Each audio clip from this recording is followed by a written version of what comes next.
En plus, quand t'es petit, je te souviens que moi, je fais... Début de journée pour Margot et Julie, mais ces deux lycéennes ont un programme plutôt étonnant.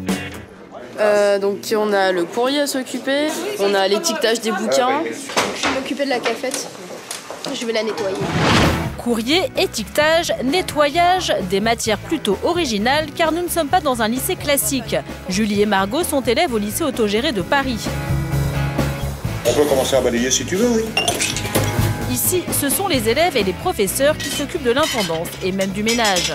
On s'occupe de la propreté de la salle parce que c'est là où vraiment tout le monde vient. On va pas dire que j'aime le ménage, c'est sûr. Mais bon, Voilà quoi. Tu le fais aussi pour le lycée donc c'est agréable. Quelqu'un sait s'il nous reste des thunes dans le budget ou pas? Julie ne cherche pas de l'argent pour se payer un café, elle doit s'occuper de trouver un meuble pour le futur ordinateur de la bibliothèque. En fait, on essaie de trouver un système pour avoir en fait un point ordinateur dans la bibli. Gestion du budget, entretien, mais aussi emploi du temps et choix des matières. Dans ces lycées, élèves et professeurs organisent tout. Créés il y a près de 30 ans, les lycées autogérés dépendent de l'éducation nationale. On en compte 4 dans toute la France. Leur objectif, apporter une solution aux élèves en échec scolaire en les responsabilisant. Et apparemment, ça marche. Je sais que dans un lycée traditionnel, je ne travaillerai pas vu l'ambiance, vu les cours. En plus, on n'a pas l'impression d'apprendre pour apprendre. C'est vraiment, on se construit et c'est ça qui fait du bien. Pour Julie aussi, cette solution semble s'avérer payante. Avant son arrivée ici, la jeune fille était atteinte de phobie scolaire. La dernière année, elle était carrément déscolarisée. J'ai passé 1 an chez moi à ne même pas pouvoir ouvrir un livre qui avait un lien avec un cours quelconque. Et du jour au lendemain, je suis arrivée ici. Et ça fait 3 ans que j'ai pas loupé, je crois, une seule journée.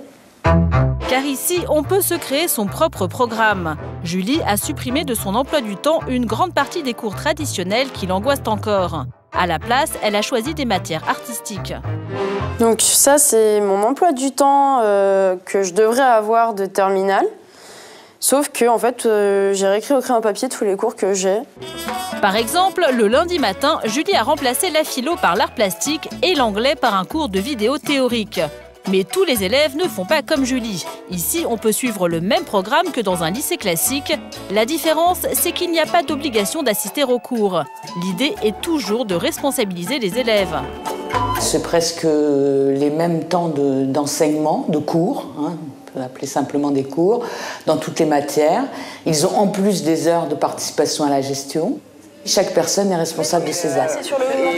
Et si le programme scolaire est le même, il y a quand même quelques différences. Ici, pas de notes, mais un système d'appréciation. Le but, ne jamais mettre les élèves en position d'échec. Mais ce qui frappe le plus, c'est l'ambiance qui règne en cours. Eric, tu peux venir de deux. Eric, ce n'est pas un copain de classe, mais le professeur de mathématiques. Ici, tout le monde se tutoie. Pour des élèves qui ont souvent du mal avec l'autorité, se parler d'égal à égal faciliterait les échanges. On est plus libérés, on discute avec eux, On peut parler de nos problèmes personnels, vraiment c'est...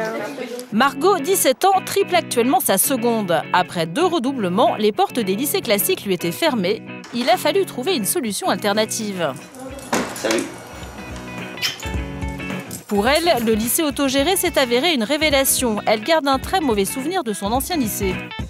J'aimais pas spécialement la relation entre les profs et les élèves. Et voilà. Les profs prenaient toujours les gens de haut. Enfin, il y a cette hiérarchie qui fait que... Les rapports prof-élève du lycée autogéré lui conviennent beaucoup mieux.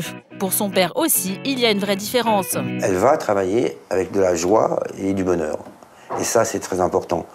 On voit qu'elle s'intéresse et qu'elle travaille. Margot s'est donc réconciliée avec l'école. Et elle n'est pas la seule, Julie aussi a retrouvé le sourire.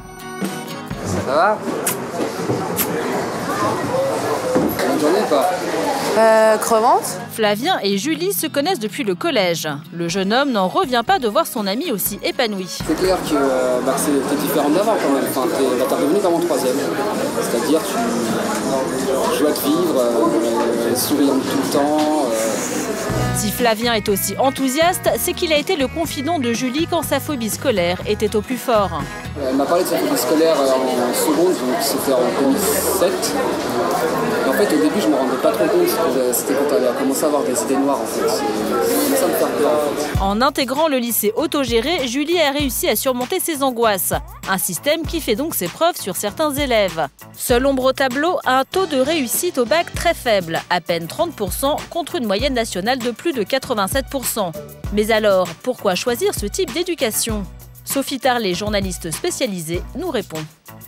Je pense que ça peut correspondre à des élèves qui se cherchent un peu, qui veulent un an pour réfléchir, pour se donner le temps de mûrir, mais pas forcément pour passer le bac. Admettre que ces enfants n'auront pas le bac, pas évident. Le père de Margot est un peu inquiet. Oui, on a toujours les craintes, on aura des craintes jusqu'au bout. Maintenant, il faudra attendre 3 ans pour savoir si ça amène à quelque chose. Je sais pas, je passe ma seconde là, je l'ai bientôt fini. Après, en première, peut-être que je me poserai des questions. Après, si j'arrive pas, peut-être que j'essaierai dans une... je changerai de lycée et je retournerai dans un traditionnel, mais pour l'instant, je me fais pas de soucis. Pour Julie, c'est une autre histoire. La jeune fille revient de loin. Alors pour elle, le bac n'est pas une priorité. Pour l'instant, je suis inscrite au bac. Telle est la question. Je suis pas sûre d'y aller. Pour Julie et Margot, la route vers le précieux sésame reste incertaine. On l'aura compris, au lycée autogéré, le bac n'est pas l'objectif absolu. Ici, on privilégie l'épanouissement personnel et la responsabilisation. Une alternative intéressante pour les réfractaires au système classique.